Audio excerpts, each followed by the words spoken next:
yourself and what type of work you do?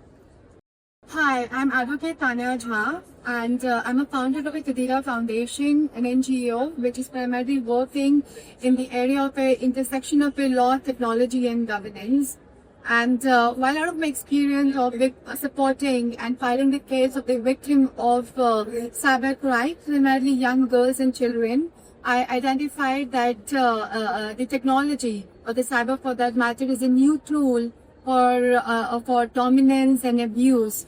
And I identified that women and children are the most vulnerable population, which need a strong representation in the international forum as well as in advocacy. And therefore, I thought that, I must come to UNODC to represent the cause of the vulnerable population as women and children who are the victim of cyber crimes and cyber threats and technology violence. Great. And what do you think the type of support that the center, for example, the Doha Center, can be? Yeah, so it's a very good question. I also see that I have registered for a couple of the courses that your center is providing. And what category that I'm looking out for is, when you see the victims of cybercrime, when they're women and young girls or children, what I identified is that, like at least in the country like India, there's a lot of social stigma is attached, especially when it comes to the sex extortion or cyberbullying, and the victims are not willing to come forward and report. So what I identify is that creating the awareness is very important among the youth as well as among, the vulnerable population of India or perhaps anywhere in the world. So to create an awareness, we need a strong knowledge base. Then how do we go and do the outreach program? And what I see from the Knowledge Center is that if jointly our foundation and the Knowledge Center can collaborate, and we can create a Knowledge Center wherein we can go and have a community outreach program to the schools and colleges, the university level.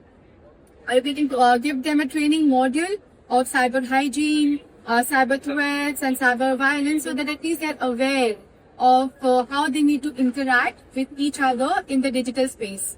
Program in the school level, even in the remote villages of India, because you see the smartphone is everywhere, right?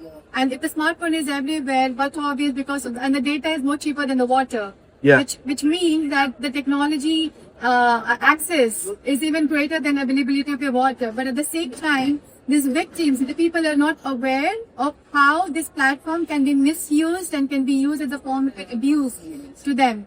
So to create this awareness, we need a knowledge base, and I'm looking forward that if my foundation and the Knowledge Center, UNODC in Qatar can collaborate and create a research program and Knowledge Center to have an outreach program at the community level, to have a knowledge awareness of cyber hygiene, digital safety for the vulnerable population everywhere, which primarily includes women and children. And that's what I stand for. Amazing. Thank you.